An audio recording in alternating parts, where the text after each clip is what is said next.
This is the open moss. A second railway, a narrow gauge railway, once ran here. This ran down to close to where the standard gauge railway came off the Command and Troon line. It was a peat litter company. They probably used horses, maybe used small diesels as well, and they were collecting the moss, particularly the white moss. It may seem odd, but what they were mainly using it for back in the sort of 1908 sort of time was for the litter for horses.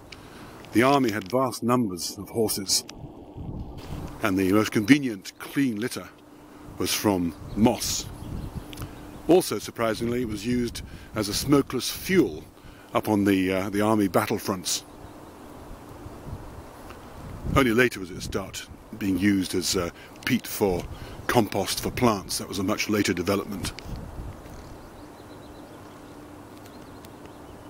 The peat was processed first, so there was a small factory here. No obvious signs of where the track was, but it just had been laid onto the peat. There wouldn't have been any ballast or any other obvious signs of there having been a railway here. The old Ordnance Survey map seems to show the factory for the peat litter company standing somewhere in this area here, quite close to the junction of the Command and Troon line of the tracks running down to the Cowp. Nothing is obvious now.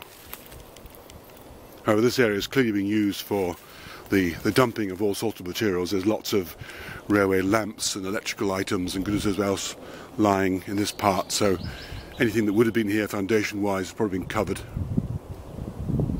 The map shows two lines running parallel to each other after having spread out in the distance and then running into the factory building itself. The old texts refer to the Shewalton moss having an inexhaustible supply of moss. Well, there's not much left of it these days, sadly. It's been drained or infilled to a great extent. Possibly here there is what might be a raised embankment running off from the old peat moss railway, or peat litter railway.